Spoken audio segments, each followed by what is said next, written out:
Mereka berkata, kami percaya kepada Musa.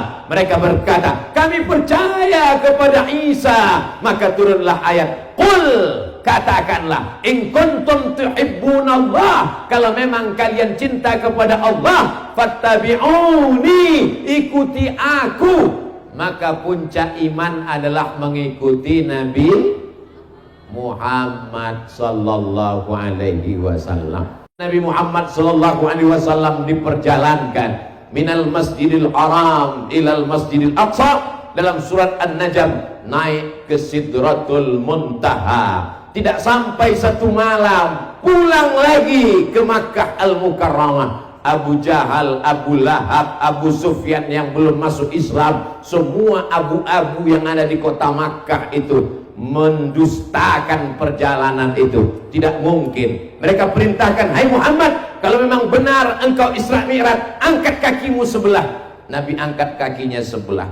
Setelah itu mereka katakan, angkat sebelah lagi. Kata Nabi Muhammad SAW, tidak mungkin kaki diangkat dua-duanya, pasti jatuh. Kalau mengangkat kakimu dua-dua saja tidak sanggup, bagaimana mungkin kau bisa terbang dari Masjidil Haram ke Masjidil Aqsa, naik ke Sidratul Muntaha. Inilah yang akan mengentaskan orang yang tidak percaya kepada agama. Dia katakan ini hanya dongeng saja, ini hanya asatirul awalin. Ada satu ilmu khusus yang mereka sebut dengan ilmu mitologi. Mito artinya mitos, dongeng. Tapi kalau anak-anak kita paham, bisa membaca, mengerti ilmu pengetahuan, dia cukup sekedar naik pesawat untuk melihat saja, maka insya Allah dia akan beriman kepada Isra Mi'raj. Siapa yang tidak percaya Isra Mi'raj, maka berarti dia tidak percaya ayat yang pertama dari surat Al-Isra. Siapa yang tidak percaya pada satu ayat Al-Quran, maka berarti dia kafir. Mudah-mudahan setelah mendengar ceramah ini dia balik menjadi mukmin kembali, insya Allah. Amin. Kalau ada tetangga dekat rumah tidak sholat, itu yang salah dia atau kita? Kita yang salah. Kenapa kita tidak mengajak dia sholat berjamaah? Ini kelebihan umat Nabi Muhammad sallallahu alaihi wasallam. Dalam Islam tidak ada namanya holy man, manusia suci. Yang suci maksum Nabi Muhammad sallallahu alaihi wasallam. Urusan dakwah jangan serahkan hanya pada Kiai Jujun dan Ustadz Abdul Somad. Nanti kami mati mendadak. Tapi urusan dakwah ini adalah ud'u ila sabili rabbik. Ajak orang ke jalan Allah. Mengajak ke jalan Allah tanggung jawab kita semua. Ibu tetangganya ajak ke jalan Allah dengan cara yang lembut. Ketika Umar bin Khattab membawa kertas Taurat, lalu kemudian Nabi berkata, ya Umar, apa yang kau pegang?